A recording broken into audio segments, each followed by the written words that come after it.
So in this video, we're looking at the next part of fractional indices. And so looking at this first example, we're going to look at first, we've got d to the power of 3/4. So the difference from the last video was that we have a 3 in the numerator instead of a 1. The last video, we always had 1 over something as the fractional power. And so what we do with that, here's kind of our rule or our kind of general form. Whenever we have something to the power of a fraction, the denominator of our fraction is the root of our surd, and the y there in the numerator of our fraction is a power that stays with our letter underneath the root.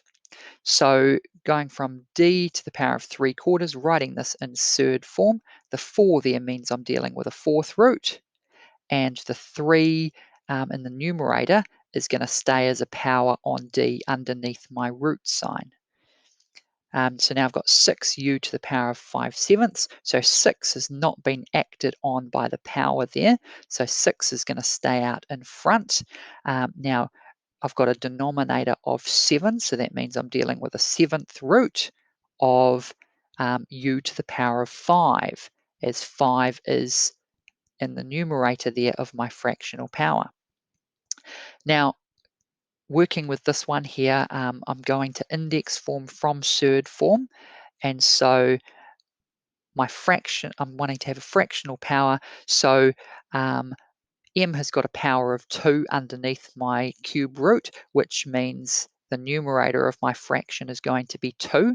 And since I'm dealing with a third root or a cube root, that's the denominator of my fraction. All right, and this one here, I've got 3, which is going to stay in front of my term here.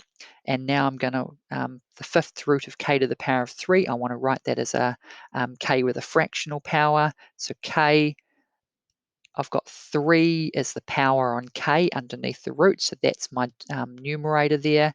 And in the denominator of my fractional power, since I've got a 5th root, I'm going to have a 5 underneath there. So 3k to the power of 3/5.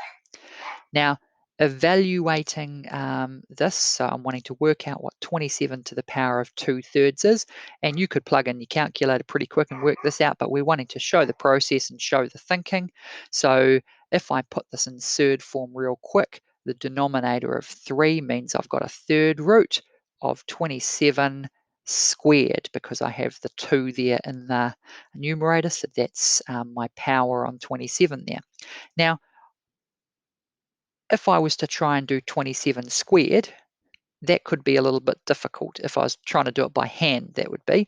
But it doesn't matter whether we deal with the power there or the root first. But what I can do is if I cube root 27 and ignore the squared there for now, the cube root of 27 is going to be 3 because 3 times 3 times 3 is 27.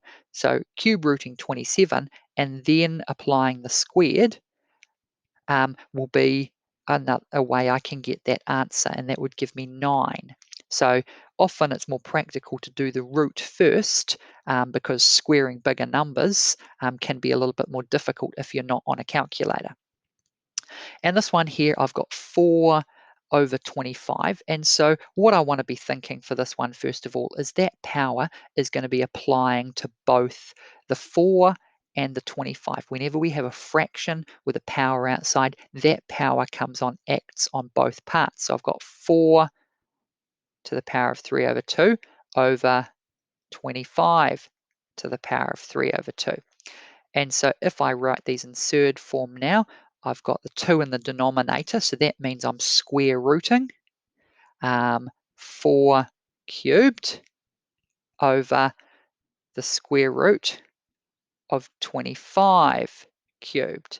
And so if I do this, first of all, doing the squaring, I would have 2 cubed over 5 cubed, which 2 cubed is 8. 5 cubed is 125. So 8 over 125 is the answer for this last one here.